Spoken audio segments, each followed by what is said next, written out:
wabarakatuh. Perkenalkan, kami dari kelompok Konstitusi Undang-Undang Dasar 1945. Di sini kami terdiri dari 7 orang. Yang pertama yaitu saya, Dwi Farida Tasari. Yang kedua Ria Aishma Tasari. Yang ketiga Retna Pratasari. Yang keempat Rizko Dwi Agustin. Yang kelima Frida Mita Fatikasari. Yang keenam Muhammad Maulana Majid. Dan yang ketujuh Selamat Pramuji. Di sini kami akan menjelaskan materi tentang Konstitusi Undang-Undang Dasar 1945 yang terdiri dari pengertian konstitusi, pengertian Undang-Undang Dasar 1945, dan yang terakhir yaitu substansi konstitusi negara. Yang pertama yaitu pengertian konstitusi Undang-Undang Dasar 1945. Konstitusi Undang-Undang Dasar 1945 adalah sebuah norma sistem politik dan hukum bentukan pada pemerintahan negara yang biasanya dikodifikasi sebagai dokumen tertulis.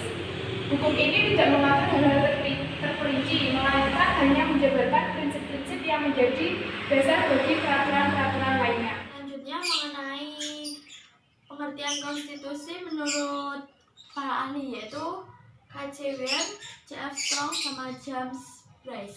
Yang pertama yaitu mengenai K.C. Weir, yaitu konstitusi merupakan bentuk pengertian tentang berbagai aspek yang mendasar dalam sebuah negara, baik aspek hukum maupun aspek lainnya yang merupakan kesepakatan masyarakat untuk diatur, yaitu dalam bentuk sosial, filosofis, maupun pada asas-asas pada alasan tertentu. Yang kedua yaitu mengenai C.F. Strong, yaitu konstitusi memiliki kedudukan sebagai aturan main bagi rakyat untuk konsolidasi posisi politik dan hukum, untuk mengatur kehidupan bersama dalam rangka mewujudkan tujuannya dalam bentuk negara.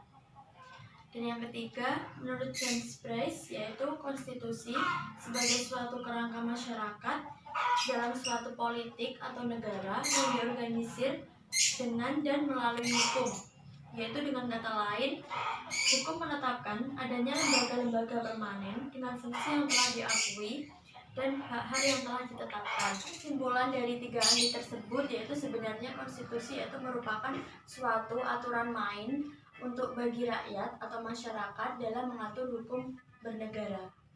Konstitusi dalam pengertian luas, konstitusi berarti keseluruhan dari ketentuan-ketentuan dasar atau hukum dasar. Konstitusi ada yang dalam bentuk dokumen tertulis atau juga yang tidak tertulis.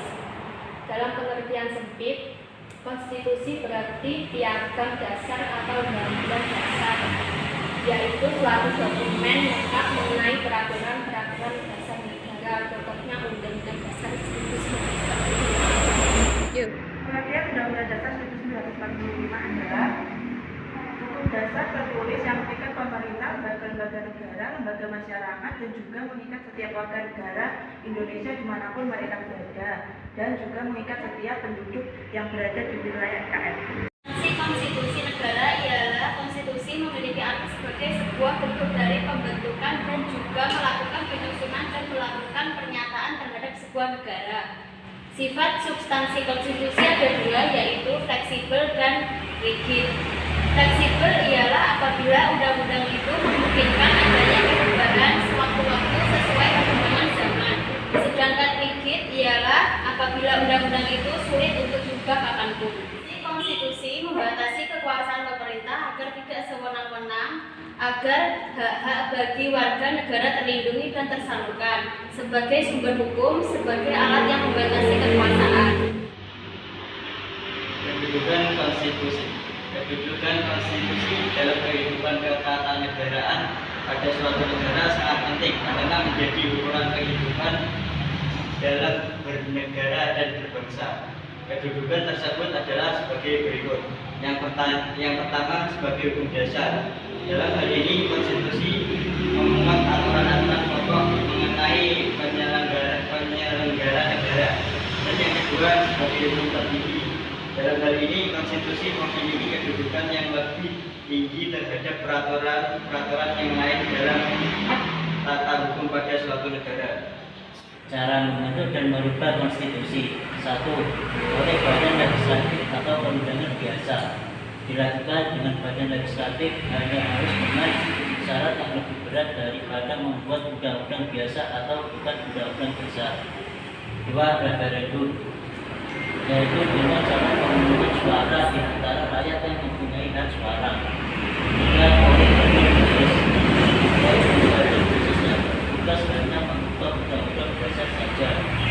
4. Khusus di negara federasi, yaitu perubahan undang-undang dasar itu hanya dapat terjadi jika mayoritas negara-negara bagian dari federasi itu menyetujui perubahan. Demikian presentasi dari kelompok kami. Apabila ada kurang lebihnya kami mohon maaf. Akhir kata, wabillahi taufiq wal hidayah. Wassalamualaikum warahmatullahi wabarakatuh.